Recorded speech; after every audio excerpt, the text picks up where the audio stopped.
Lecture dans 2 Rois, chapitre 19, du verset 1 à 4. 2 Rois, chapitre 19, de 1 à 4.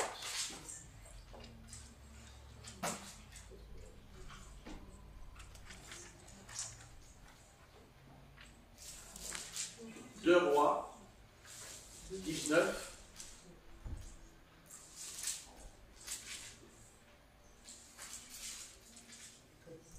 Deux Rois 19, chapitre 1 à 4. Voilà.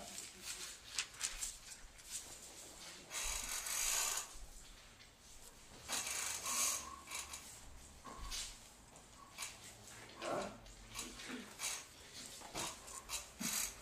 Alors.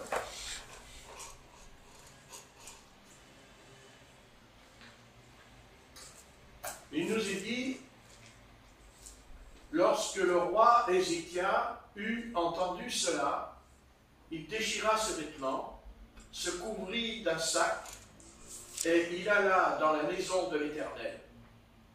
Il envoya Éliakim, chef de la maison du roi, Shebna, le secrétaire, et les plus anciens des sacrificateurs couverts de sacs, vers Ésaïe le prophète, fils d'Amon. Et lui dirent, ainsi parle Ézéchias, ce jour est un jour d'angoisse, de châtiment et d'opprobre, car les enfants sont prêts de sortir du sein maternel, et il n'y a point de force pour l'enfantement.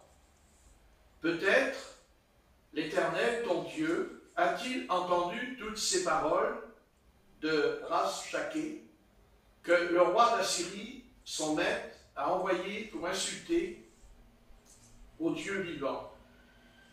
Et peut-être l'Éternel, ton Dieu, exercera-t-il ses châtiments à cause des paroles qu'il a entendues.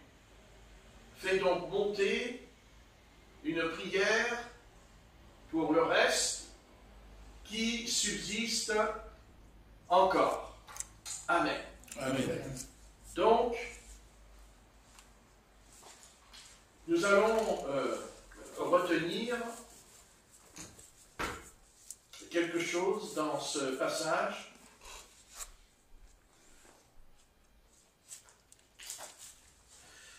C'est que le prophète Ésaïe, sous l'onction de l'Esprit, le Seigneur dit au travers de lui, il n'y a point de force pour l'enfantement. Il n'y a point de force pour l'enfantement.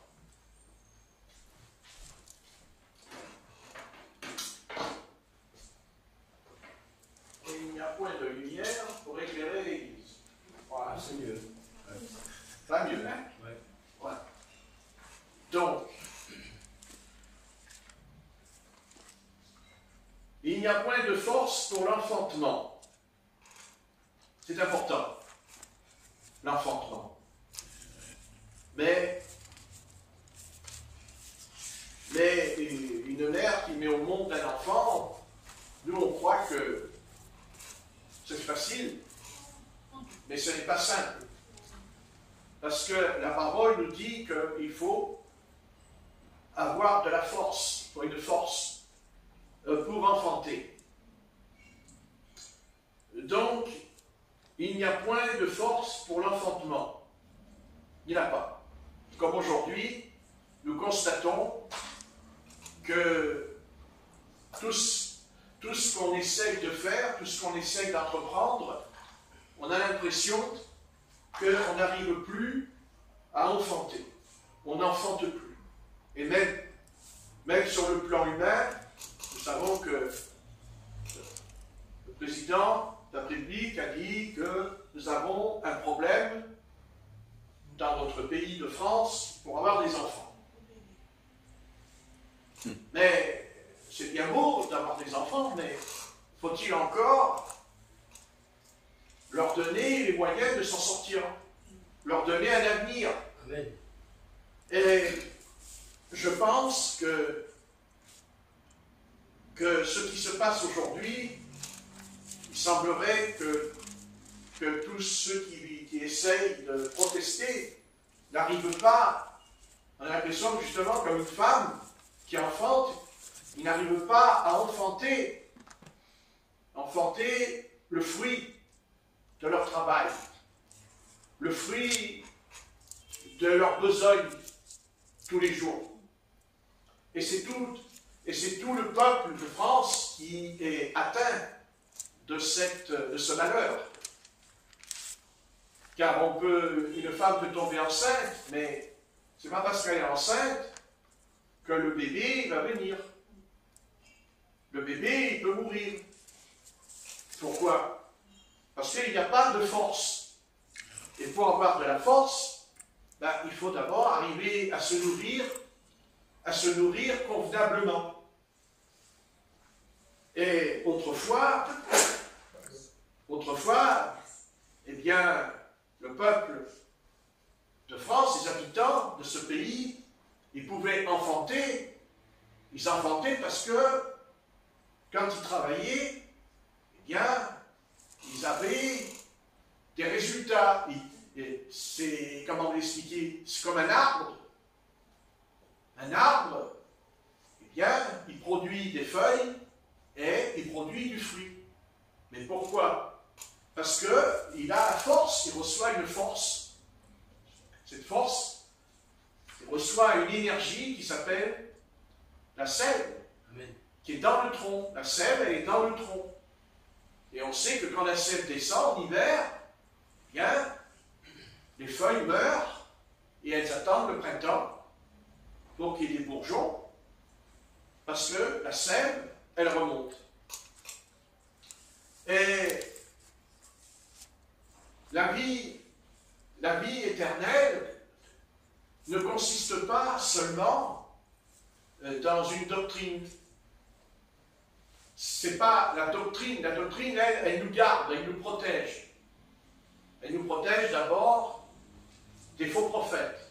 Elle nous protège des loups cruels.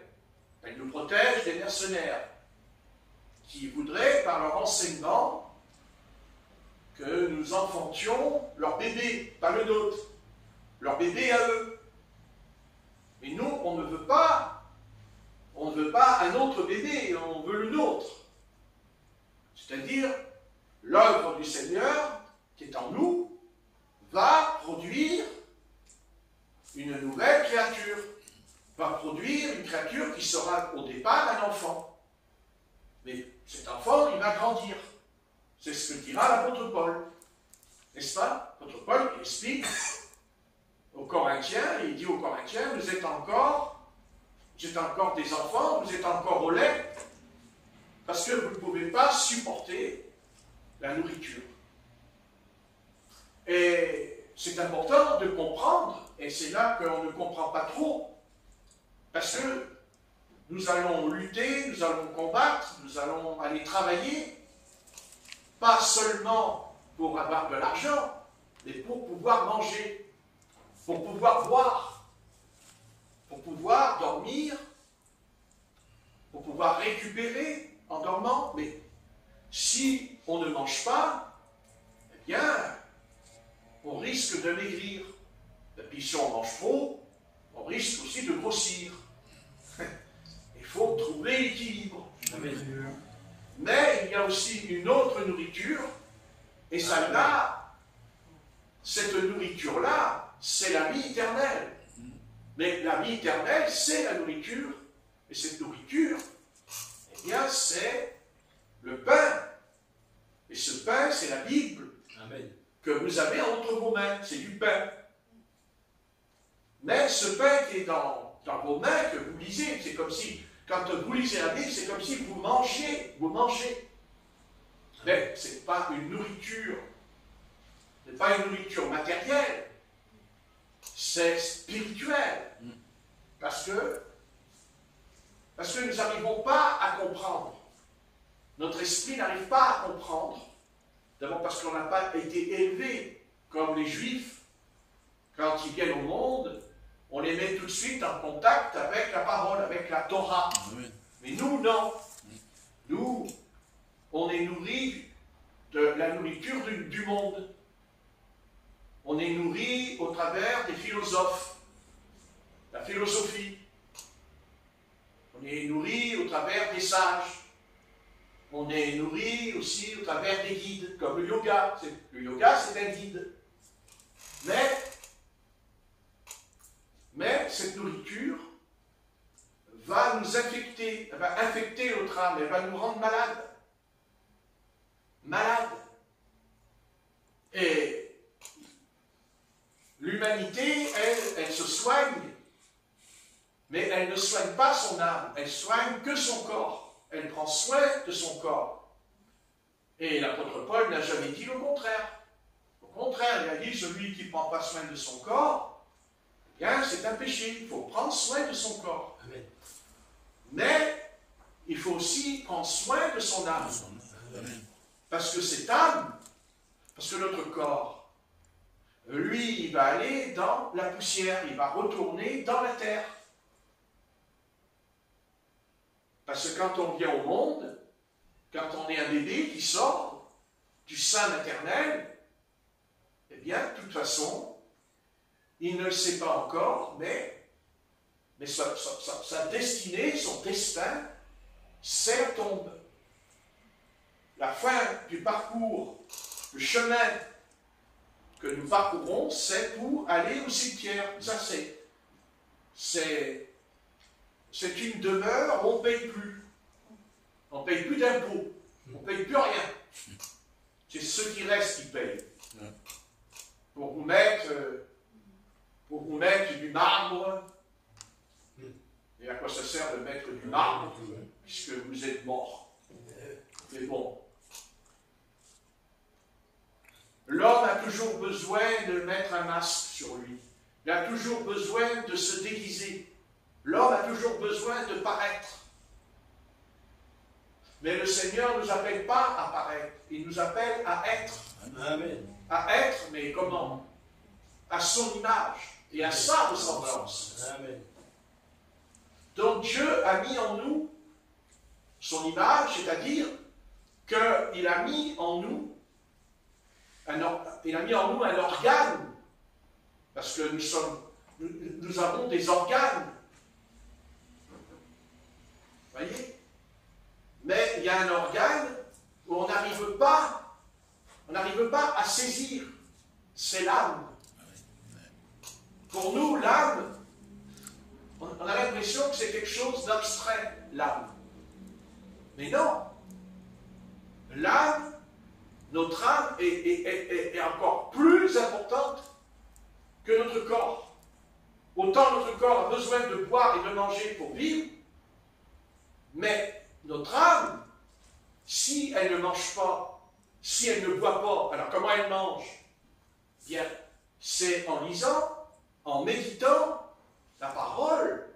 La parole. Le pain descendu du ciel. Et nous ne prenons pas soin de notre âme. Nous négligeons notre âme. Parce qu'on ne la voit pas. On voit notre corps. D'ailleurs, l'humanité ne croit que ce qu'elle voit. Mais elle ne croit pas ce qu'elle ne voit pas. Mais ce n'est pas parce qu'on ne le voit pas que ça n'existe pas. Quand le peuple d'Israël était dans le désert, ils sont arrivés devant un rocher.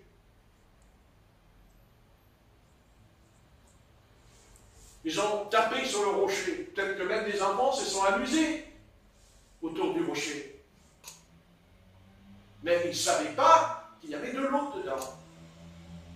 Et ce grand rocher qui était dur, énorme, mais ce n'était pas que de la pierre. Il y avait de l'eau dedans. Mais sûr, l'eau est sortie parce que le Seigneur a brisé. Il a brisé le rocher, il a brisé la pierre pour qu'elle sorte. Pour moi, elle ne sort pas. Il a brisé. Et c'est pareil pour nous. Nous ne pourrons pas rentrer en fonction. On ne pourra pas apporter à l'humanité quelque chose du Seigneur tant que le rocher, c'est-à-dire notre cœur, est dur. Notre cœur est dur. Amen. Et il est dur au travers des paroles quand on parle. Quand on parle, on dit des paroles. De temps en temps, c'est des paroles qui sont d'amour, mais pas toujours. Des fois, c'est des paroles à double tranchant. Et pourquoi? Parce que le rocher n'a pas été brisé. Donc, que le rocher soit grand, petit ou moyen, ça ne change rien. Ce qui est important, c'est de savoir qu'est-ce qu'il y a dans notre cœur, qu'est-ce qu'il y a dedans. Et le Seigneur Jésus a bien expliqué à ces deux groupes religieux à son époque, c'est-à-dire les pharisiens et les sadducéens, eh bien, ils avaient la connaissance, mais c'était des rochers, c'était des morceaux de cailloux durs. Et ils étaient très durs avec le peuple d'Israël. Ils étaient, mais durs dans leur âme. Ils étaient vraiment durs. Et on le sait qu'ils étaient durs, puisqu'un jour, ils ont surpris une femme en flagrant délit d'adultère. Et ils l'ont amenée vers le Seigneur et ils m'ont dit, toi, que dis-tu de ce qui est écrit dans la loi? Voyez? Voyez? Alors que eux, ils étaient aussi coupables qu'elle. Parce que, sincèrement, est-ce que moi, je vais passer mon temps à surveiller les femmes pour voir si elles ne sont pas en train de coucher à la maison? Voilà, donc, je ne comprends pas trop bien des hommes religieux qui sont censés enseigner la Torah et qui se sont intéressés à cette femme. Déjà, il aurait fallu qu'ils la connaissent. Déjà, il faut que leur démarche soit extrêmement vicieuse, parce qu'il dit qu'ils l'ont surpris. Mais comment ils peuvent la surprendre? Parce que je ne pense pas qu'ils ont fait ça en plein jour. Ils n'ont pas fait ça dans la rue. Alors, comment ils ont su? C'est qu'ils ont dû rentrer dans la maison. Ils sont rentrés dans la chambre, où ils ont regardé, par le trou de la serrure. Parce que les portes, il y a des trous dans la serrure. Donc, on regarde dans le trou de la serrure, on ouvre pas la porte, mais on voit ce qui se passe dans la salle de bain.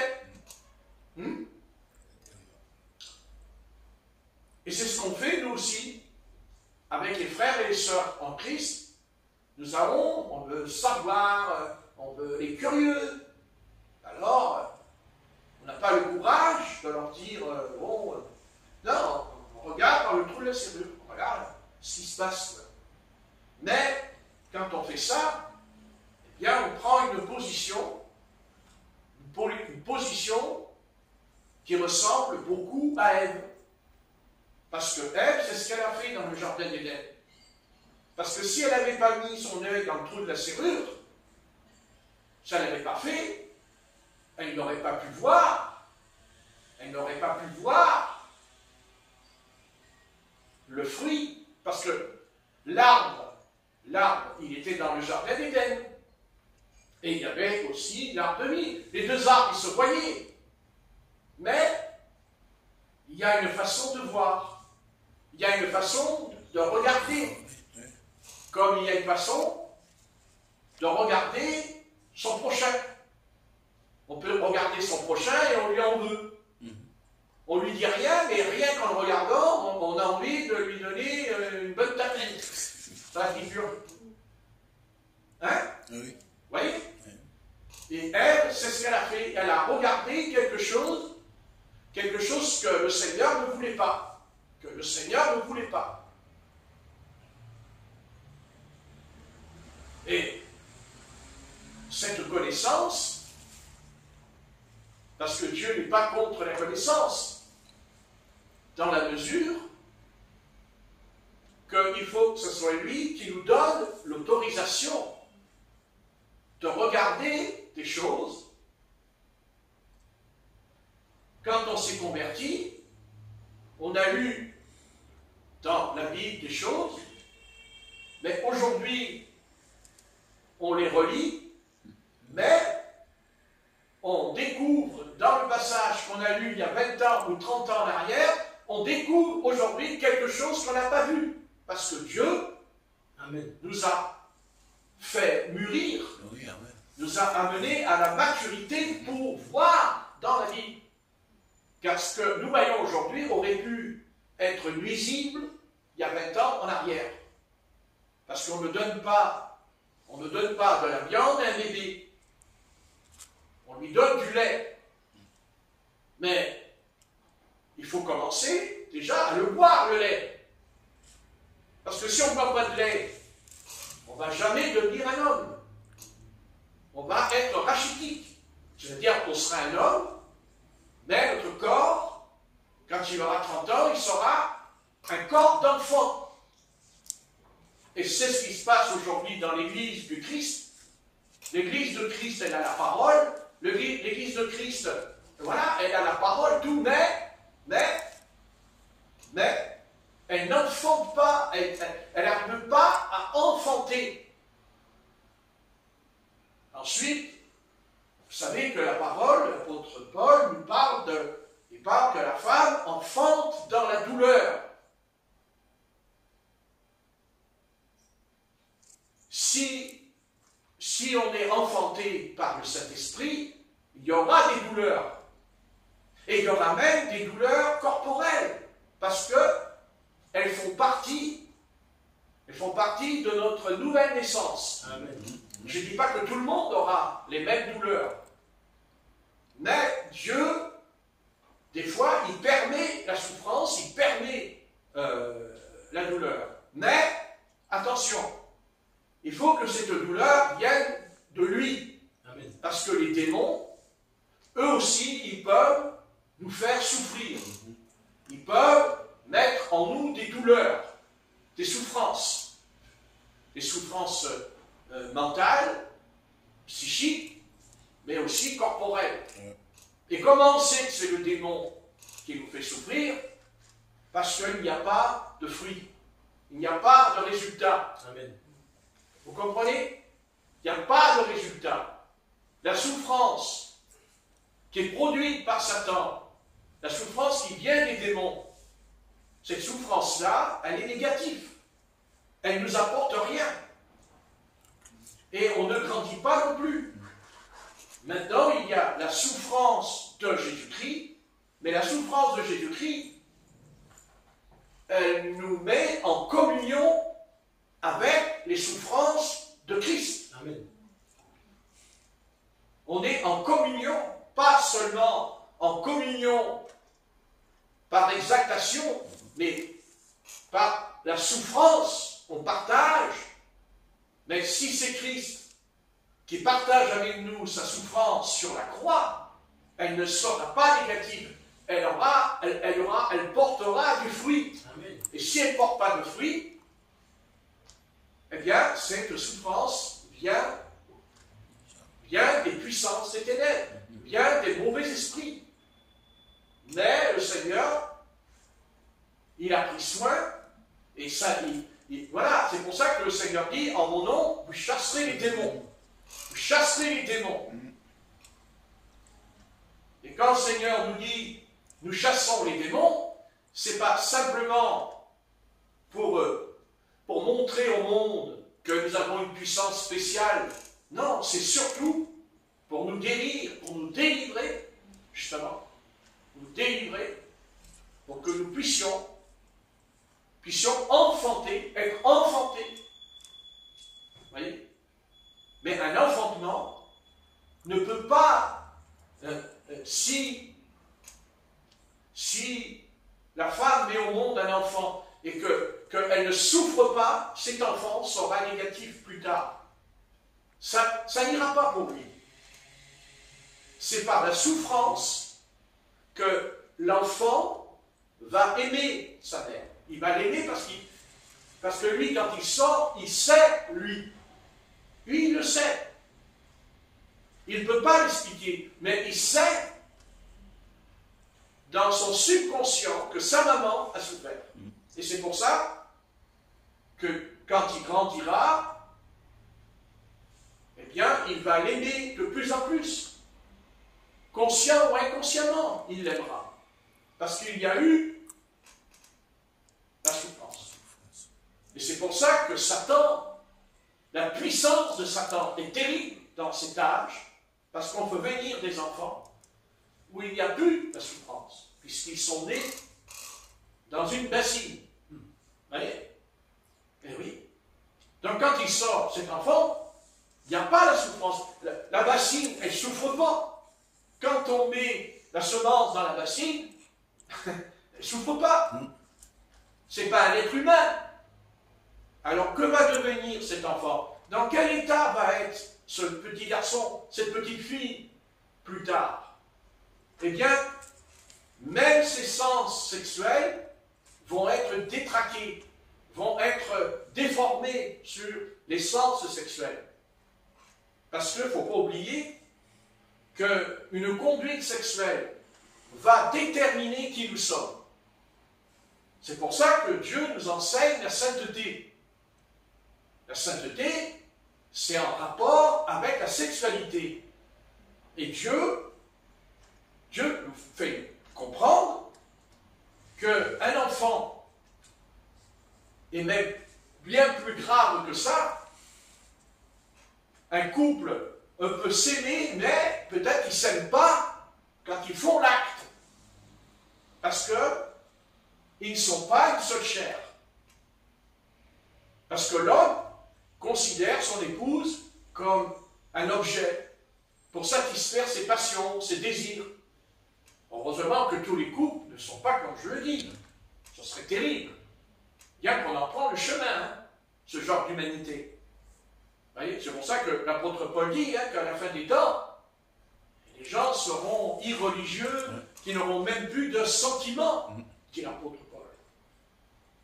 Plus de sentiments. Donc c'est important de comprendre que l'humanité repose sur le verbe enfanter. Et dans ces temps, et c'est là que cette époque dans laquelle nous vivons, eh bien, ça s'appelle la fin des temps, parce que la fin des temps consiste que quoi? Eh bien, que Satan va mettre au monde, il va mettre au monde, justement, son fils. Il va le faire, ou il est déjà en train de le faire. Mais lui, il ne le fait pas par le moyen de la parole. Lui, il le fait, c'est pour ça qu'il a mené une dérive. Il va dériver. Il dit à Ève, tu vas prendre un autre chemin. Tu vas prendre un chemin différent de celui que l'Éternel voulait pour toi. Et si nous croyons que le serpent était vilain, que le serpent c'était un être moche dans le jardin d'Éden, nous commettons une très grave erreur. C'est une erreur énorme, car ce n'est pas vrai, le serpent était très beau, c'était un être extraordinaire dans le jardin d'Éden. C'est certain. Comment voulez-vous que elle a pu être séduite par un être dont on s'enfuit? Parce que quand on voit le serpent, on s'enfuit. Oui. Vous voyez? Ça ne viendra pas à l'idée de caresser quand même un serpent. Il n'y a que Alain qui pourrait le faire. Mais on ne va pas caresser un serpent. Non. Mais rien qu'en faisant le geste, il va nous mordre. Rien qu'en faisant le geste. Mais quand on dit que le serpent est un animal, nous pensons tout de suite à un chien, nous pensons à un chat, nous pensons que c'était une bête. Non. Le serpent est un animal parce qu'il n'était plus innocent sur le plan sexuel. Parce qu'il était perverti sexuellement. Parce qu'il était déjà, il est tombé, il a chuté, il est tombé justement. Et son attaque contre Ève, parce qu'il n'attaque pas Adam d'abord, il n'attaque pas Adam, il attaque Ève. Et pourquoi? Parce qu'elle est la mère des vivants. Elle est la mère parce qu'elle va enfanter. Amen. Mais quoi? Elle était destinée à enfanter non pas seulement des hommes, mais des fils de Dieu. Amen. Des fils de Dieu. Vous voyez? Et Satan, lui, Satan est jaloux. Il est jaloux d'Adam. Il est jaloux. Et c'est pour ça qu'il est venu attaquer Ève. C'est pour ça qu'il va séduire Ève, parce qu'il est jaloux. Et il a volé. C'est-à-dire qu'il a volé Ève, qui était l'épouse d'Adam. Parce que c'est un voleur. Jésus dit, c'est un meurtrier, mais un voleur. Et il va substituer Ève. Il va prendre quelque chose qui ne lui appartient pas. Et il va s'en emparer. Il va la prendre. Et il va faire un acte. Il fait un acte avec elle. Pour devancer, justement. Et il a démoli, il a ruiné le plan, l'œuvre du Seigneur. Mais il aurait pu être arrêté si Adam aurait dit non. Amen. Mais il n'a pas dit non. Parce qu'il va faire le même acte avec elle. Alors aujourd'hui, il est autorisé, mais à l'époque, Dieu n'avait pas dit, Dieu n'avait pas révélé, Dieu n'avait pas dit comment l'humanité va prospérer. Et nous savons par la parole, parce qu'il ne s'agit pas de sortir des thèses, il s'agit par la révélation du Seigneur, de comprendre que Satan est un être jaloux. Il est jaloux. Et il veut Ève. Il a attrapé Ève. Et bien sûr, pour la séduire, il s'est servi de la Bible, oui, il s'est servi de la parole, car il citera la parole, il dira, vous serez, il y a deux versions, il dit, vous serez comme Dieu, ou vous serez comme des dieux. Vous voyez? Il va amener la chose. Et la chose qu'il voulait au fond de lui, parce qu'il avait compris, parce que lui, il savait ce que renfermait l'arbre de la connaissance. Lui, il savait ce qu'était cette connaissance. Cette connaissance dont Dieu ne voulait pas, que Dieu ne voulait pas. Autrement, s'il aurait voulu, alors il n'aurait pas dit « je t'interdis ». Ça n'a pas de sens. Il dit « je t'interdis ». Car le jour où tu en mangeras, tu mourras. Et nous mourrons parce que notre père, notre mère, en faisant l'acte sexuel, eh bien, la mort est en nous. La mort.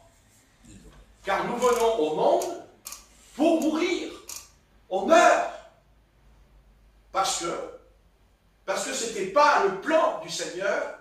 Le plan du Seigneur, c'est ce que Dieu voulait, au travers d'Adam et de Ève, avoir des fils, ou même des filles de Dieu, mais pas selon la chair, parce que Dieu dit dans le Nouveau Testament, Dieu répète souvent dans le Nouveau Testament, quel rapport il y a entre la chair et l'esprit. Amen.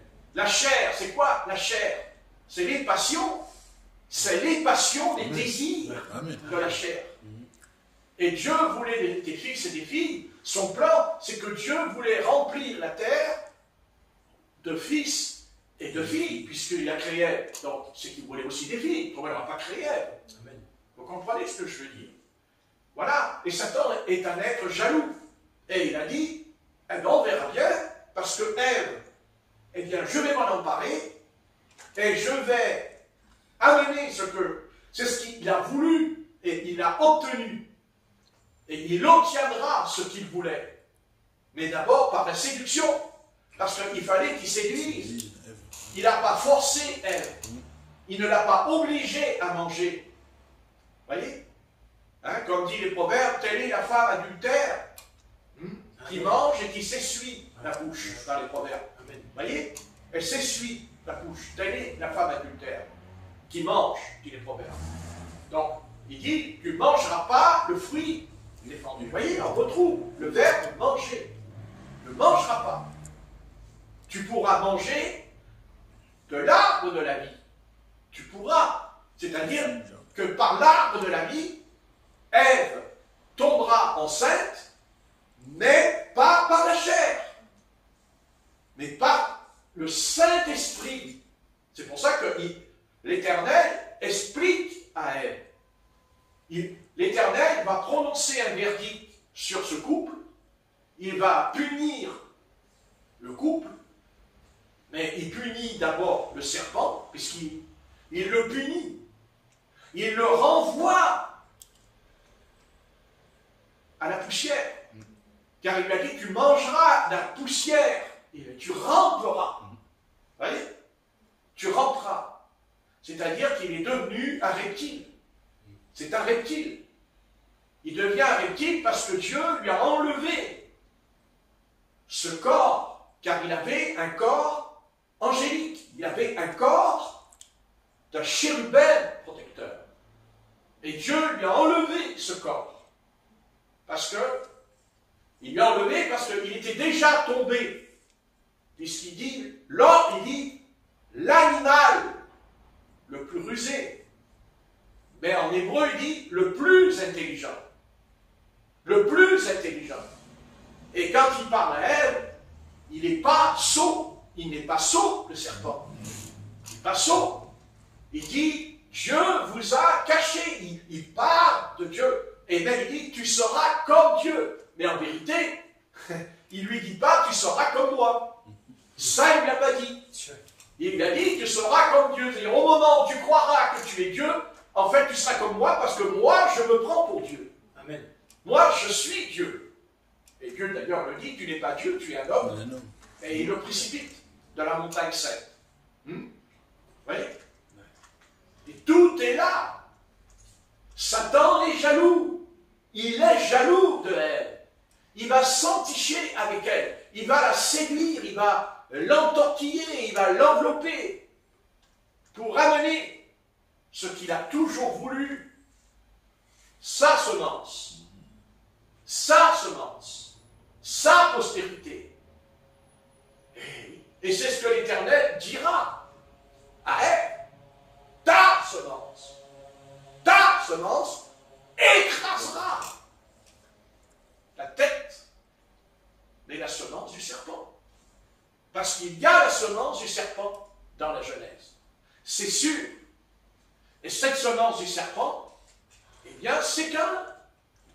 C'est Caïn, car Jean dira, ne savez-vous pas que Caïn est du malin? Il n'a pas dit, il est d'Adam. Autrement, il aurait dit, il est d'Adam, s'il est Adam, le texte. Non, il est vraiment du malin. Et Satan a eu, c'est-à-dire qu'en mettant sa semence, le péché, parce que ça c'est le péché originel, le vrai péché originel, il est là. Amen. Vous voyez, c'est que l'homme est devenu non plus un homme spirituel, mais un homme charnel. Il est devenu un homme charnel. Et bien sûr, pour racheter l'homme, il fallait que la chair de cet homme qui est tombé soit crucifiée. Et Christ est le nouvel Adam, mais il est crucifié. Parce qu'il crucifie la chair. Amen. Parce que Adam, avant de tomber, il n'était pas charnel. Il était innocent, il était saint, il était pur. Vous voyez ce que je veux dire? C'est ça qui s'est passé. Et aujourd'hui, c'est-à-dire que Satan ne s'est pas contenté seulement, il ne s'est pas contenté de ça, il a été plus loin. Les fils de Dieu virent que les filles des hommes étaient belles et les prirent pour femmes et ils enfantèrent les géants. Les géants. C'est-à-dire une race qui a été mélangée, une mélange. C'est pour ça que l'Éternel enverra le déluge pour exterminer la race humaine aussi. Parce que les géants étaient des hommes. C'était des hommes. Vous voyez, tout est dans la semence. Et ne croyez pas que c'est faux. Je sais venir, mais qu'est-ce qu'il raconte? Non, je sais ce que je raconte. Je ne vais pas raconter quand je ne suis pas sûr. Amen. Et je sais, parce que j'ai médité toute la nuit, et j'ai entendu dans mon âme, il m'a dit, mais il était jaloux. Il était jaloux de Ève. Il la voulait. Il la voulait. Pourquoi alors il est venu vers elle? Pourquoi il vient vers elle? Pourquoi il n'a pas été vers Adam? Puisque la parole a été donnée à Adam au départ. C'est Adam qui reçoit la Torah. C'est Adam, pas Ève. Vous voyez? Et il va vers elle parce qu'elle peut enfanter. Ça n'a pas de sens. Adam ne pouvait pas enfanter. Adam ne pouvait pas tomber enceinte. Et non. Ben non. Et Dieu créa la femme, et il aime, Dieu aime les femmes. Jésus était plein d'amour pour les femmes. Au contraire, il les a relevées, même l'apôtre Paul était un homme, il dit que Paul était entouré par des femmes de distinction, l'apôtre Paul. Parce que Paul, il comprenait ce qui s'est passé dans le jardin d'Éden. Vous voyez? Parce que Satan, il a voulu faire de la femme une espèce de torchon, une espèce d'instrument de souillure. Vous voyez? C'est ça qu'il a fait avec elle. Mais le Seigneur n'abandonne pas elle. Il lui dit, ta semence, ta postérité, écrasera la semence du serpent. Il naîtra, écrasera. Et bien sûr, cette semence, c'est Christ. C'est le Messie. C'est le Messie, mais aussi c'est son Église, qui est l'épouse du Christ. L'épouse. L'époux et l'épouse. Comme en Éden, il y avait l'époux et l'épouse. Et Satan est venu et il a fait tomber l'épouse. Vous voyez? Il a fait tomber. Et lui, Adam, eh bien, qu'est-ce qu'il fait? Il dit, ah, mais Ève, moi je ne veux pas la perdre, je l'aime. Et il va trahir, il va violer, même, il violera la promesse qu'il a faite à l'Éternel. Parce qu'il a fait une promesse à l'Éternel.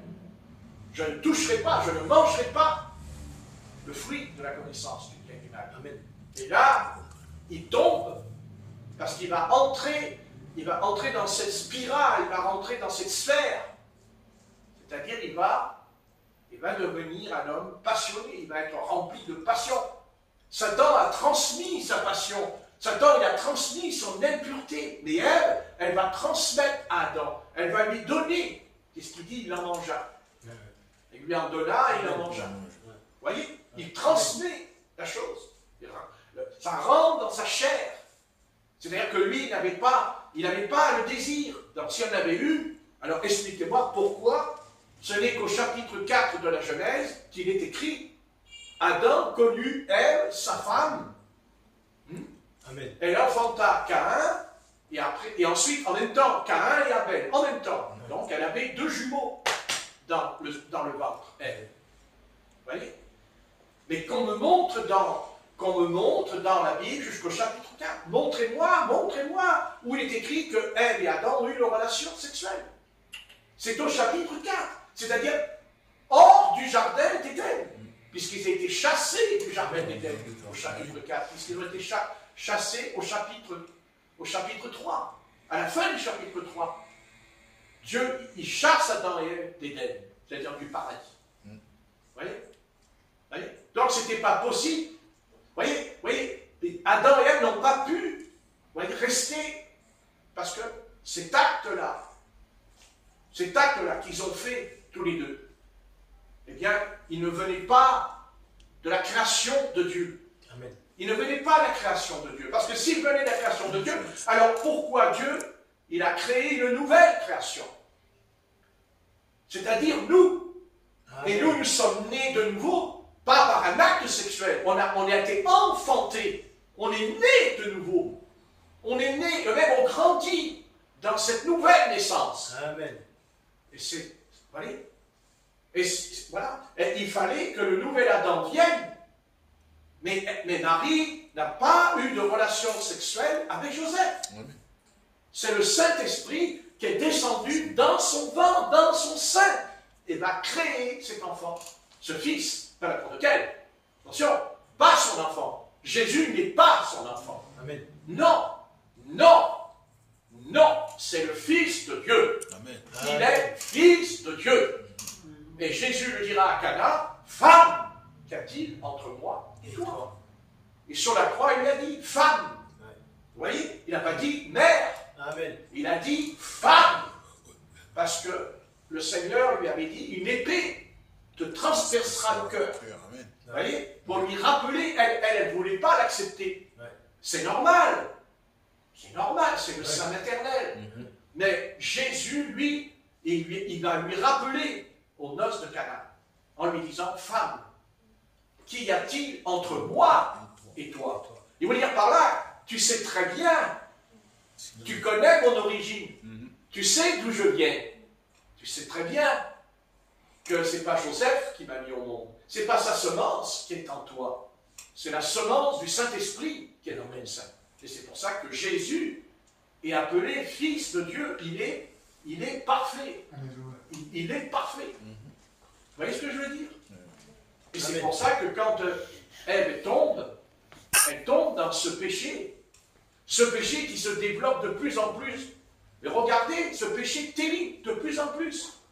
Mais Satan ne s'est pas contenté de ça. Au temps d'Enoch, eh bien, les anges ont couché avec les hommes. Ce qu'on appelle l'homosexualité. Et ce péché a traversé les siècles. Et même plus que cela, ce péché a créé deux cités infâmes sur la terre. Gomorrhe et Sodome. Ah oui, tout à fait. Hein? Sodome et Gomorrhe, ce sont deux cités infâmes. Vous voyez? Ah oui. Vous voyez? Voilà. Voilà où ça a mené. Si l'Éternel avait voulu cette chose, comme l'humanité le croit, et c'est normal, mais alors pourquoi toutes ces dérives dans ce sujet? Voilà. Et vous savez, je vais arrêter, je voulais rentrer, mais ça c'est pourquoi je suis en train de dire ça, ça fait peur. Hein. Donc, on s'attend à tout là. Donc, on s'attend à la montre de 8 heures encore, avec la vie.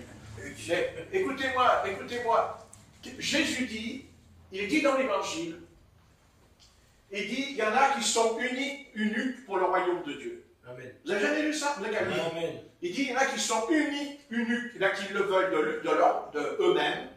Mais à un moment donné, Jésus dit, ils sont uniques, ils sont des eunuques, c'est-à-dire qu'ils n'ont pas de rapport. Amen. Vous voyez, sexuel. Ils restent purs. Il dit, pour le royaume de Dieu, c'est écrit. Amen. Bien. Vous voyez, et même Jésus dira que dans le royaume de Dieu, il n'y a ni homme et ni femme. Que c'est fini tout ça. Ouais. Vous voyez? Maintenant, bien sûr, nous sommes là. Vous voyez, Dieu autorise l'acte. Bien sûr, quand on se marie, quand on s'aime. Vous voyez? Mais attention, je signale que le mariage, ce n'est pas un morceau de papier à la mairie. Parce qu'avec tous les morceaux de papier qui ont été signés à la mairie, il faudrait les rassembler et rassembler ceux qui ont signé ensemble. Je crois qu'il y aura beaucoup de papiers, mais peu de couples. Ouais. Unis, je parle. Ouais. Vous voyez? Non, c'est pas ça. C'est pas ça. Simplement, je vais essayer de vous faire comprendre que ces choses ont été cachées. Vous voyez? Bon, il y en a qui... Il y a les branhamistes qui parlent. Mais seulement les branhamistes, quand ils en parlent, ils en ont fait une secte. C'est ça le problème. C'est qu'ils en ont fait une secte. Et oui, il faut faire attention de ne pas en faire une secte. Vous savez, Ça, c'est comme la divinité. C'est pareil. La divinité, c'est la plus belle chose qu'il y a dans la Bible. Mais les hommes l'ont déformée. Amen. Les hommes l'ont abîmée, la divinité. Hein? Voyez? Et tout ce que Satan fait, c'est toujours pour abîmer. C'est pour détruire ce que Dieu fait. Ou ce que Dieu dit. C'est ça qu'il veut. Toujours, il veut détruire ce que Dieu fait. Voyez? Et voilà, c'est très important. C'est très important. Ah oui, c'est très important. Voilà, aujourd'hui, Dieu autorise l'humanité à faire cet acte, dont il ne voulait pas à l'origine. Mais comme dit l'apôtre Paul, il dit que celui qui brûle, qu'il se marie, car il vaut mieux se marier que de vivre dans l'impudicité. Amen. Mais Paul dit aussi, ça fait pas du bien aux hommes, ça, parce qu'il y a beaucoup de choses que l'apôtre Paul a dit, que ça ne fait pas du bien. Alors ça là, les hommes, ils ont du mal à l'avaler. Il n'est pas bon pour l'homme de toucher à une femme. Waouh, waouh, là, ça fait mal, là. Hein? Hein? Ben oui, mais Paul, il dit que tout le monde n'est pas comme moi. Tout le monde n'a pas le don du célibat, ça s'appelle le célibataire, n'a pas le don, c'est un don. Faisons attention. Autrement, vous voyez, il ne faut pas que ça devienne une secte. La semence du serpent, c'est quelque chose de très important dans la Bible. Mais ça a été caché, ça a été voilé pendant des siècles. Oui. Mais la Bible dit, c'est la parole qui dit, à la fin, le Seigneur, eh bien, voilà, comme le baptême d'eau. Pendant des siècles, on ne savait pas que le baptême était au nom de Jésus-Christ. Il a fallu attendre le XXe siècle pour que nous ayons la révélation que le baptême était au nom de Jésus-Christ. Vous voyez ce que je veux dire? Et même aujourd'hui, il y a plein d'églises qui n'ont pas cette révélation. Et pourtant, ils peuvent le lire, c'est écrit dans la Bible, mais ils n'arrivent pas à comprendre. Parce qu'ils ne peuvent pas comprendre, parce que Jésus dit sur le chemin d'Emmaüs, il leur ouvrit l'esprit et l'intelligence. Et ils comprirent les Écritures. Vous voyez? Ils comprirent, parce que le Seigneur leur a ouvert l'intelligence. Il a ouvert l'esprit. Mais il a aussi quoi? Il leur a ouvert le cœur. Le cœur. Comme Cindy, comment elle s'appelle? La marchande de pourpre. Hein? Il dit le Seigneur lui a ouvert le cœur. Quand elle était au bord de la rivière. Lydie. Hein? Il lui a ouvert le cœur. Et la parole est entrée, il a ouvert le cœur. Elle n'a pas fait comme elle. Elle n'a pas fait comme elle. Elle a ouvert son cœur. À la parole. Elle a entendu l'apôtre Paul qui parlait au loin. Et elle a ouvert son cœur. Amen. Oui. Voilà. Et toi, c'est pareil. Si tu n'ouvres pas ton cœur au Seigneur, si tu n'ouvres pas ton cœur à la Bible quand tu la lis, si ton cœur est fermé, tu peux lire la Bible toute ta vie et ton cœur peut être fermé. Tu peux lire la parole toute ta vie, mais tu es semblable à un rocher. Et bien sûr, le rocher, lui, il va faire couler de l'eau parce qu'il est brisé. Et qu'est-ce qui peut me briser? C'est ce que dit Hébreux 4. La parole de Dieu est une épée à double tranchant. Elle sépare. Vous voyez? Elle sépare moi et l'esprit. Vous voyez? Elle sépare. Voilà. Vous voyez? Et Satan, Satan, il fait le contraire. Satan, lui, il veut unir le Saint-Esprit avec la chair. Vous voyez? Ouais. Satan ne rejette pas le Saint-Esprit. Mais il veut les deux. Je mélange. Voilà. Il veut les deux. Vous comprenez? Parce qu'il est corrompu, il est perverti. Parce qu'il est un pervers. Il est perverti dans sa pensée. Il pervertit le texte de la parole. C'est-à-dire, il interprète la parole. Il l'interprète. Mais il n'apporte pas la révélation.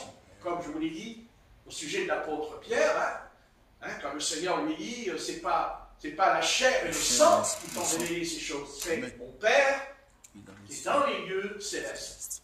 Vous voyez, ça c'est pareil pour la divinité. C'est pareil pour la semence du serpent.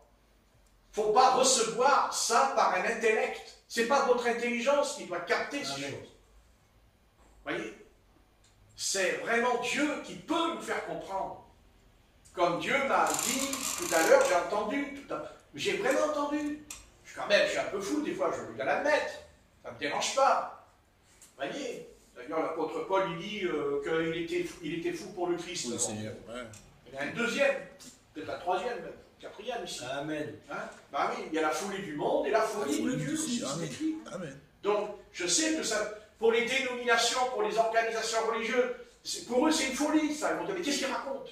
Qu'est-ce qu'ils racontent? Mais je ne raconte pas. Je raconte, c'est pas un conte, c'est pas une légende, c'est pas mon imagination, c'est le fait des textes que je comprends. Voilà, je comprends, ben, tant mieux. Et j'espère que vous comprendrez. Et si vous ne comprenez pas, ben, c'est pas grave, vous allez d'abord. Il ne faut pas vous arrêter en chemin. Amen, ça. c'est ça. Vous voyez? Mais si on est sincère, alors on prie. Et on dit, Seigneur, voilà, je n'ai pas tout compris, mais je prie. Voilà, si c'est vrai, ben, il faut que tu m'ouvres mon esprit, que tu me fasses comprendre quelque chose. Voilà. Et c'est pour ça que c'est lié à l'enfantement, ce que je dis. Ce que je prêche là, c'est par rapport à l'enfantement. Amen. C'est très important. Satan a enfanté. Il a enfanté son fils. Il a enfanté Caïn. Il met Caïn. Mais c'est sûr, c'est pas vrai. Amen. Caïn n'est pas le fils d'Adam. Ce n'est pas vrai. C'est pas vrai. Ça ne peut pas être son fils. Ça peut pas, c'est pas possible que Caïn est le fils d'Adam, le fils, parce qu'il serait un fils de Dieu. Oui. Et le fils de Dieu ne va pas tuer. Oui. C'est Satan qui tue. Amen. Il dit, c'est un criminel dès le commencement de la création. C'est la Genèse, la création, au commencement. Vous voyez? Mais c'est voilé. C'est vrai, c'est voilé. Quand on lit, c'est voilé. Amen. Vous voyez? C'est voilé. Il y a un voile. Mais le Seigneur peut déchirer le voile. Amen. D'ailleurs, le peuple d'Israël, c'est son problème ce soir. Ouais. Ça ne veut pas dire que Dieu n'est plus Israël. Mais Dieu a jeté un voile sur eux. Et c'est pour ça qu'ils ne comprennent pas. Il y a un voile. Pourquoi il y a un voile? Parce que le Seigneur a endurci leur cœur. C'est écrit. Il a endurci leur cœur. Hein? Ben oui. Ils ont des yeux pour voir, ils ne voient point. Ils ont des oreilles pour entendre, ils n'entendent point. Parce qu'il dit qu'il les a endurcis. Amen. Il a endurci pour pas qu'ils voient. Il les a endurcis pour pas qu'ils comprennent. Pourquoi? Parce que la science de Dieu, c'est que s'ils avaient lu, s'ils avaient compris, oui, nous ne serions pas sauvés. Amen. On ne serait pas sauvés. Oui. On serait perdus pour toujours. Oui. Donc, Satan fait une œuvre qui se retourne contre lui. C'est ce que disent les apôtres. Satan fait des œuvres qui se retournent contre lui. Vous voyez, c'est retourné contre lui finalement. Vous voyez? Mais un jour, Israël reconnaîtra, comme nous l'avons reconnu, nous l'avons accepté. Pas par notre propre intelligence, mais parce que c'est Dieu qui a ouvert notre cœur. Il a ouvert le cœur. Tout à l'heure, on s'est fait des cadeaux. Pourquoi on a fait des cadeaux? C'est votre cœur. Amen. C'est votre cœur qui m'a donné ma bouillotte. Je ne dis pas votre bouillotte, ma bouillotte. Ben ouais, je précise, pour pas qu'on la reprenne. Vous comprenez, mais je sais qu'on n'est pas me la reprendre puisque vous en avez dans les maison. Mais faites attention que je ne vienne pas la nuit voler votre bouillotte. Hein, parce que le Seigneur a dit, je viendrai comme un voleur hein, dans la nuit. Je veillais, j'ai prié. Donc tâchez de prier pour pas que je prenne une bouillotte. Hein. C'est pour faire un peu de l'humour, parce qu'autrement. Mais c'est vrai. Tout est semence dans la vie. Tout, dès le départ, c'est la semence. Et à la fin, dans l'Apocalypse, on retrouve, c'est la semence, l'arbre de vie, qui nourrira les nations. L'arbre de vie, c'est quoi un arbre? Un arbre, il a une semence, c'est pas un arbre, comment? Ça n'a pas de sens, tout ça. Vous voyez? Mais c'est une semence spirituelle. L'arbre de vie, qui est dans le paradis, c'est pas l'arbre là que vous allez voir dans la forêt. Ben non, c'est Jésus-Christ. C'est Jésus que vous verrez. C'est lui, l'arbre de vie. Car il a dit, celui qui croit en moi a la vie éternelle. Il est passé de la mort, vous voyez, il est passé de la mort à la vie, des ténèbres à la lumière. Il est passé, vous voyez, il était dans les ténèbres. Nous sommes nés dans les ténèbres, la naissance. Mais voilà. Mais Jésus, voyez, enfanté dans la douleur. La communion de Christ en nous, la vraie communion avec le Saint-Esprit, c'est parce que on est dans la communion, mais dans la douleur de Jésus-Christ crucifié. Amen. Mais il ne faut pas que nous soyons en souffrance avec le diable. Vous voyez, il ne faut pas. Cette souffrance-là, elle est négative. Amen. Cette souffrance-là, elle est comme démoniaque. Oui. Ben oui. Et elle ne portera jamais Le fruit. le fruit de l'esprit. Jamais. Mais la vraie souffrance de Jésus qui est en nous portera le fruit de l'esprit. Amen. Amen. Ça, c'est certain. D'ailleurs, c'est écrit dans Éphésiens. Qu'est-ce que dit Paul aux Éphésiens? La communion de ses souffrances. Amen. Vous voyez? Alors, maintenant, ça ne veut pas dire qu'on va se torturer le ventre par terre parce qu'on souffre. C'est pas ça. C'est la communion. La communion, parce que l'amour de Christ qui est en nous, l'amour de Christ, c'est pas l'amour, c'est la souffrance. C'est la souffrance qu'on aime le Seigneur. L'apôtre Pierre, il renie le Seigneur 3 fois. Mais quand il le renie, il souffre. Il va se mettre à pleurer d'un coup. Vous voyez? Parce qu'il aimait le Seigneur Jésus, l'apôtre Pierre. C'est pas parce qu'il a dit 3 fois, je ne le connais pas, qu'il ne l'aimait pas. Il l'aimait. Amen. Il l'aimait, mais bon, il l'aimait, mais il avait trop confiance en lui. Amen. Et Dieu a voulu lui enlever cette confiance qui était en lui. Dieu ne pouvait pas se servir de lui à la Pentecôte s'il était trop sûr de lui. Il a fallu qu'il apprenne. Amen. Ce n'est pas moi qui vis, mais c'est Christ qui vit en moi. Amen. Et ça, l'apôtre Paul devait l'apprendre. L'apôtre Pierre, il devait apprendre ça. Parce il y avait beaucoup le moi en lui. Ouais. Hein? Ben oui, beaucoup le moi, mais l'apôtre Paul le reprendra des années plus tard. Il lui dit, tu ne marches pas dans la vérité. La vérité. Hein? Et pourtant, c'était l'apôtre Pierre. Hein? Ouais. C'était une colonne de l'appui de la vérité dans l'église, l'apôtre Pierre. C'est le premier, il lui a dit le Seigneur. Hein? Il lui a dit. Qu'est-ce qu'il lui a dit? Il a dit sur cette pierre. Ouais. Voyez? C'est pas lui la pierre, mais sur cette révélation que mon Père Céleste t'a donnée, je bâtirai mon église et les portes du séjour des morts ne prévaudront point contre elle. C'est important. Les portes du séjour des morts. Voyez? Voilà. Et Satan, voilà, c'est ça. Il voulait que Ève meure. Il voulait que Adam meure. Mais ils ne pouvaient pas mourir, puisqu'ils avaient la vie éternelle. Puisqu'ils étaient sans péché, ils ne pouvaient pas mourir. Le salaire du péché, c'est la mort. Donc, tant qu'ils ne sont pas tombés dans le péché, ils ne pouvaient pas mourir. Donc, Satan les fait tomber dans le péché. Vous voyez? Eh oui. Enfin. Parce qu'ils auraient mangé... Attendez. Ils auraient mangé une pomme. Ils ont mangé une pomme et ils meurent éternellement. C'est pas ça du tout. Ça n'a pas de sens. C'est pas ça. Le fruit défendu, c'est quelque chose... C'est défendu. C'est-à-dire que, puisque c'est défendu, ça allait amener la souffrance. Et c'est ce que l'Éternel dira à elle. Tu enfanteras dans la douleur. Ouais. Vous voyez, ça rejoint un peu ce que j'ai dit. Hein? Amen. Tu enfanteras dans la douleur. Ouais. Mais l'Éternel ne lui a jamais parlé de ça avant sa chute. Dieu lui a jamais dit tu enfanteras dans la douleur avant qu'elle tombe. Non. C'est après qu'elle est tombée que l'Éternel lui dit tu enfanteras dans la douleur. Et tes désirs se porteront vers ton mari. Mais est-ce que l'Éternel a dit ça avant sa chute? Non. Est-ce que l'Éternel est venu? Est-ce que nous avons dans la Genèse, jusqu'au chapitre 4, est-ce que nous trouvons que l'Éternel dit ces choses? Non. Il les a dit quand il a prononcé le procès, parce qu'il y a un procès là. Dieu il fait un procès avec Adam et Ève. Là, il est mis, le Seigneur a conduit Ève au tribunal, là, quand vous lisez. Ben oui, il condamne, c'est le juge. Quand il y a un procès. Hein, mais avant de procès, mais l'Éternel, avant de faire le procès, il dit, alors, qu'est-ce que tu as fait? Il dit, c'est pas moi.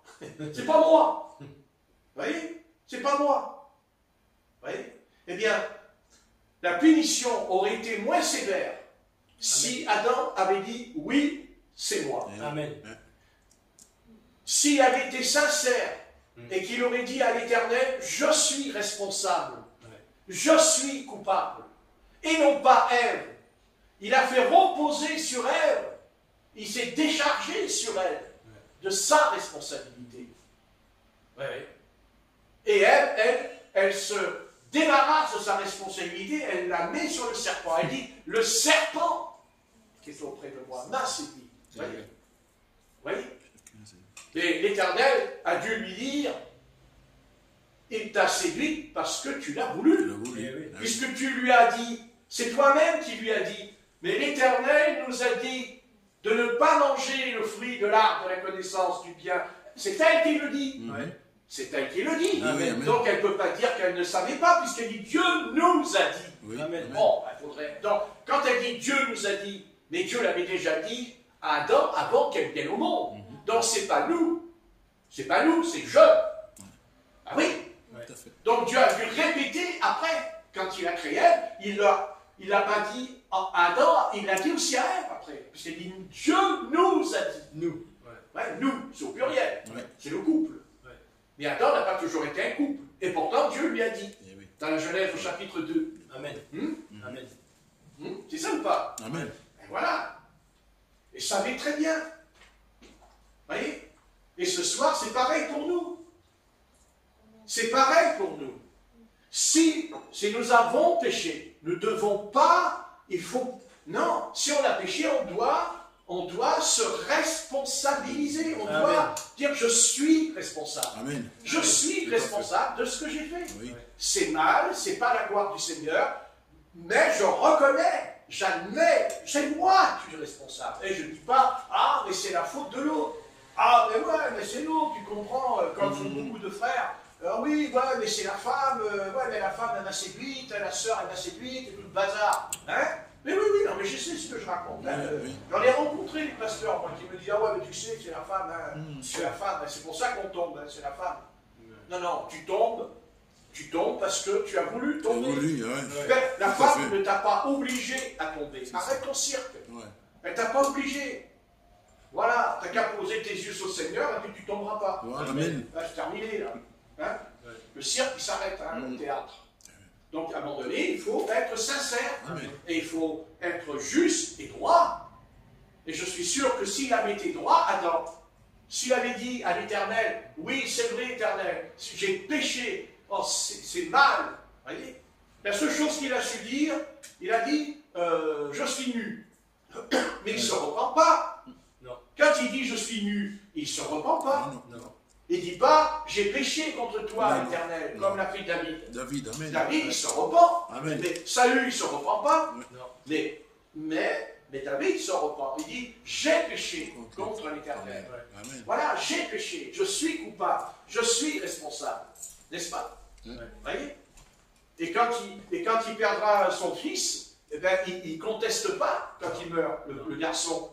Hein? Le garçon qui est venu au travers de Beersheba avant Salomon. Il ne conteste pas. Il dit qu'il a jeûné 8 jours, et quand on lui a dit, d'abord on ne lui a pas dit, il avait compris. Puisqu'il a vu les serviteurs qui parlaient entre eux, et David dit qu'il avait compris qu'il était mort. Et qu'est-ce qu'il a fait? Il a arrêté de jeûner, il a mangé. Parce qu'il a compris que l'affaire était réglée. C'est réglé, tu as péché, tu as semé, tu récoltes. Mais David l'a reconnu. Et voilà, David est un homme. Voilà, c'est un homme qui était quand même, bien sûr, ce que David a fait, c'est très mal. Mais Dieu, lui, il n'est pas là pour nous enfoncer. Hein. Non, Dieu, il n'est pas là pour nous enfoncer. C'est pas parce qu'on tombe dans le péché que Dieu nous enfonce. Au contraire, si on tombe dans le péché, eh bien Dieu dit, il faut que je sorte de là. Il faut que je me sorte du péché. Hein? C'est ce que Dieu fera avec qui dans la vie? Avec le fils prodigue. Hein? Le Seigneur, qu'est-ce qu'il fait? Il dit, bon, il le laisse partir, mais le Seigneur, il dit, de toute façon, je le ramènerai. Hein? Par un moyen de souffrance. D'ailleurs, il le ramène par la souffrance. Hein? Puisqu'il va manger la nourriture des pauvres. D'abord, il le dit, chez mon père, je mangeais quand même bien. Vous voyez? Vous voyez ce que je veux dire? Vous voyez? Il s'enfuit, il quitte son père. Il fout tout l'héritage en l'air de son père. Mais son père, lui, qu'est-ce qu'il fait? Il dit que le matin, il se levait, il regardait au loin, s'il voyait son garçon qui revenait. Et c'est ce que le Seigneur fait avec nous. Qu'importe. D'accord, c'est pas bien, c'est mal, mais ça fait rien. Le Seigneur, il dit non. Il le dit, le Seigneur. Les pharisiens, quand ils priaient, ils disaient, ah, mais moi, je jeûne 3 fois par semaine, et moi, je donne la dîme, et moi, ceci, cela. Le Seigneur a dit, allez au loin là-bas. Allez à la plage, là. Allez vous promener là-bas à la plage. Je vous écoute même pas. Mais le Seigneur dit, il dit, le pécheur, il tombait à genoux, s'humiliait devant le Seigneur. Il a dit, j'ai péché contre Dieu. Je ne mérite pas la grâce. Et le Seigneur lui a dit, mais moi, je te gracie. Vous voyez, comme la femme adultère. La femme adultère, il lui a dit, où sont ceux qui t'accusent? Moi, je ne t'accuse pas non plus. Bien sûr. Il lui a dit, c'est normal. Il lui a dit ce que tu as dit en Éden, ne pêche plus. Adam, il n'a pas dit ne pêche plus, il lui a dit ne pêche pas. C'est différent. Mais c'est pareil. Il y a toujours le péché dans le mot. Hein? Péché veut dire transgresser. La transgression. Mais pour qu'il y ait une transgression, il faut qu'il y ait la loi. Parce que s'il n'y a pas de loi, il n'y a pas de transgression. Et c'est pour ça qu'en Éden, il y a eu un procès verbal, il y a un procès. Il y a un jugement. Adam et Ève et le serpent, tous les trois, ils vont aller au tribunal de l'Éternel, tous les trois. Et Dieu va prononcer la sentence. Et la sentence a été terrible. Parce que, c'est pas compliqué. Bon, lui, le serpent, lui, il ne pouvait pas se repentir. Pourquoi? Parce que Dieu ne donne pas la repentance aux démons. Il ne leur accorde pas la repentance. Ils ne peuvent pas se repentir. Parce que la Bible dit que c'est le Saint-Esprit qui nous convainc de péché, de jugement et de justice. Mais les démons ne peuvent jamais se repentir. Parce que vous savez, mais il y a des églises qui prêchent ça. Ils prêchent que les démons se repentent. Mais c'est faux. Les démons ne peuvent pas se repentir. C'est pas qu'ils ne pourraient pas, mais Dieu ne veut pas qu'ils se repentent. Il ne veut pas. Pourquoi? Parce que ce sont des anciennes gloires. Amen. Nous, on n'est pas une ancienne gloire. Amen. Nous, on n'était pas des anges. Mais eux, c'était des anges, c'était vous rendez compte, des Elohim. Alors là, c'est différent, mais pas pour nous. Dieu sait que nous sommes tombés parce que c'est à cause de notre corps qui n'est pas le même que celui des anges. Dieu connaît ce corps. Et c'est pour ça d'ailleurs qu'il a dit à Adam de ne pas manger le fruit défendu. Parce que Dieu savait qu'en mangeant ce fruit défendu, le corps, d'abord Satan a frappé le corps. Après, il entre dans l'âme, et qu'est-ce qu'il fait après? Et il va atteindre l'esprit d'Adam. Parce que tu adoreras Dieu en esprit et en vérité. C'est l'esprit. C'est là où se trouve le lieu très saint. C'est là qu'il y a la demeure de Dieu en nous. Puisqu'il dit notre corps est le temple du Saint-Esprit. Vous voyez ce que je dis? Notre corps, c'est le parvis. L'âme, c'est le lieu saint. Et le lieu très saint, c'est notre esprit. Vous voyez? Personne ne peut rentrer dans notre esprit. Personne. Ah non. Et si Satan rentre dans notre esprit, alors là, on est perdu pour de bon. On est perdu. Voilà. Donc Dieu veille à ce que les démons n'entrent pas dans notre esprit. Ils rentrent dans le corps. Ils rentrent dans notre corps. C'est déjà pas mal. Parce que quand on sait déjà ce qui se passe, quand quelqu'un est possédé, tout ce que vous entendez, tout ce que vous voyez, là, tous ces cris, tous ces meurtres, toute cette violence dans la jeunesse, mais faites attention, ils ont des mauvais esprits en eux. Ce sont des jeunes qui sont possédés par les esprits méchants. Il y a des esprits méchants en eux aujourd'hui, très méchants. Oui, parce que Satan sait que sa fin approche, il sait que c'est la fin. Pour lui, il le sait. Lui, il le sait. L'Église, elle n'est pas trop claire, mais lui, Satan, ne vous inquiétez pas, lui, il sait que son sort est arrêté. Que la prison l'attend, puisqu'il sera jeté dans une prison, c'est-à-dire dans l'abîme. Il sera jeté dans un abîme pendant 1000 ans. Et même, il sera enchaîné, dit la Bible. Après, il sera libéré. Et pourquoi? On va dire, mais pourquoi alors le Seigneur le libère? Après tout, il n'a qu'à le jeter dans la géhenne. On n'en parle plus. Mais parce que Dieu veut voir. Amen. Oui, Dieu veut voir si l'humanité a compris, après avoir goûté le bonheur pendant 1000 ans.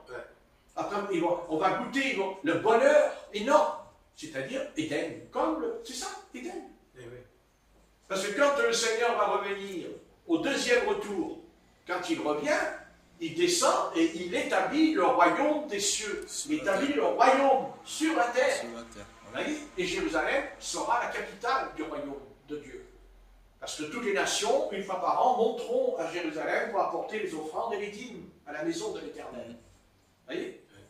Voilà, c'est le royaume. C'est pour ça que, voilà. Mais nous n'avons pas besoin, puisque Jésus a dit, le royaume de Dieu est en vous. Le royaume de Dieu est en vous. Le royaume de Dieu est en vous. Ça devrait nous pousser à prier, à jeûner. Vous voyez? Donc si on jeûne et si on prie, si on est sérieux, si on est sobre, et qu'on lit la Bible, et qu'on prie bien là, hein, qu'on prie le Seigneur, qu'on cherche la face de Dieu, bien le royaume de Dieu, il ne va pas descendre, il est en nous, à nous, le royaume de Dieu, il est en nous. Ah oui. Et alors, qu'est-ce qui se passe? Alors, vous chasserez les démons, vous imposerez les morts malades, et les malades seront guéris, les morts seront ressuscités, les lépreux seront purifiés. Vous voyez? Amen. Et oui. Et même, vous parlerez de nouvelles langues. Pourquoi le Seigneur nous fait parler de nouvelles langues? Pourquoi? Pourquoi quand le Saint-Esprit descend à la Pentecôte, quand il descend chez Corneille, quand il descend à Éphèse, quand il descend en Samarie, pourquoi il parlait en langue? Pour nous éviter de tomber dans les pièges qu'il y a aujourd'hui. Parce qu'aujourd'hui, quand les églises disent qu'ils ont reçu le Saint-Esprit, ils tombent par terre, ils crient, ils tremblent, tout ça. C'est faux. Amen. C'est faux. Le Saint-Esprit, quand il descend, il ne vous enverra pas par terre. Quand le Saint-Esprit descend, vous n'allez pas trembler. Non, c'est faux. C'est faux. C'est faux. Quand le Saint-Esprit descendra sur vous, vous serez calme. Vous serez très calme. Vous serez très posé. Et vous serez équilibré. Amen. Et vous parlerez de nouvelles langues. Pourquoi? Parce que quand on parle, quand on s'exprime par le verbe, il y a un équilibre en nous. Quand quelqu'un commence à dire n'importe quoi, on dit il est déséquilibré. Mais quand il parle bien, quand il parle bien, qu'il explique les choses de Dieu, on dit oh ouais, putain, c'est équilibré, ça c'est bon. Mais quand on commence à dévier de la parole, on n'est plus équilibré. Vous voyez? Le Saint-Esprit, quand il descend, vous n'allez pas tomber par terre. Vous ne tombez pas à la renverse. Il y a plein de vidéos sur YouTube. On voit, mais écoutez, mais c'est le pasteur, il prend sa veste, il fait ça, et avant les chrétiens, ils tombaient par terre quand ils montaient sur l'estrade et qu'ils étaient debout. Maintenant, ils tombent avec le fauteuil à la renverse, tous ensemble. Écoutez bien, tous ensemble. Non. Où c'est écrit dans la Bible qu'ils tombèrent par terre dans la Pentecôte? Où c'est écrit que chez Corneille, ils tombèrent par terre? Où c'est écrit? Où c'est écrit? Non, non. C'est écrit qu'ils parlèrent en langue. Ils parlèrent la langue des hommes et la langue des anges. Amen. Et ils prièrent pour recevoir l'interprétation. Ça, c'est la Pentecôte. Ça, c'est ça le baptême dans le Saint-Esprit. Et non pas toutes ces manifestations, parce qu'elles sont démoniaques. Et pourquoi elles sont démoniaques? Parce que quand le diable se manifeste, qu'est-ce qu'il fait? Il séduit. Vous voyez? C'est une puissance de séduction. Vous comprenez? Quand le Seigneur nous parle, le Seigneur, quand il parle, il peut y avoir 300 personnes dans la pièce. Mais en vérité, quand le Saint-Esprit parle au travers d'un prédicateur, en vérité, la personne qui est sur sa chaise, elle reçoit le message pour elle. Pour elle. Amen. Et l'autre, elle le reçoit. Mais le Saint-Esprit va, il va lui interpréter différemment de l'autre personne qui est assise à côté d'elle. Alléluia. Amen. C'est ce que dit dans l'Apocalypse. C'est ce que dit l'Apocalypse. Que celui qui a des oreilles, il ne dit pas celui qui a les oreilles, ton oreille, écoute bien. Il faut bien écouter. Vous voyez? Il faut bien écouter. Il faut écouter qui? Pas l'homme, la voix du Seigneur. Amen. Il faut écouter la voix du Seigneur. La voix. Et comment tu comprendras que c'est la voix du Seigneur? Parce qu'il dit, mes brebis entendent ma voix. Alléluia. Alléluia. Elles ne suivront point la voix d'un étranger. Vous voyez? Elles suivront la voix du bon berger. Vous voyez? Eh oui. Un prédicateur envoyé par Dieu, de toute façon, que ce soit un évangéliste, que ce soit un apôtre, un docteur, un prophète, même un diacre, un évêque, tout importe.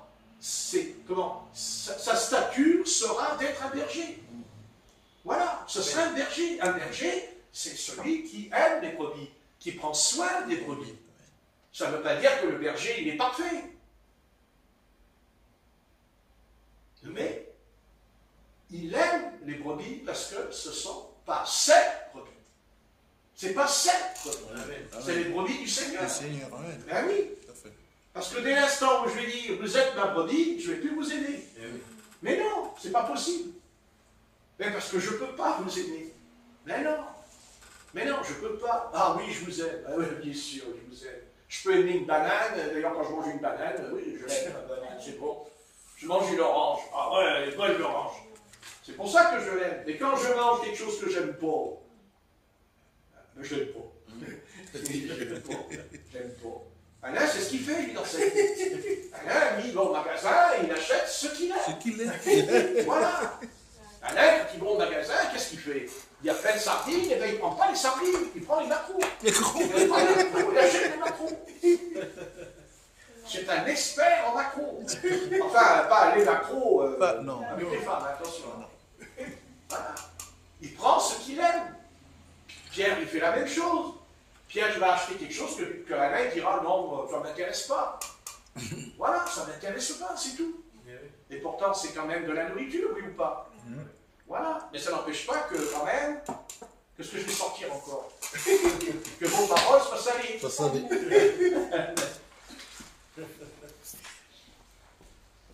T'as raison, on ne peut pas te brouiller. Allez, on va prier. Seigneur Jésus, nous te remercions pour ta patience. Parce que l'humanité peut dire ce qu'elle veut sur toi. Mais il faudrait mieux de se repentir d'abord de ce que tu es patient. Parce que tu es très patient, Seigneur. Au moins ça, on ne pourra pas te l'enlever.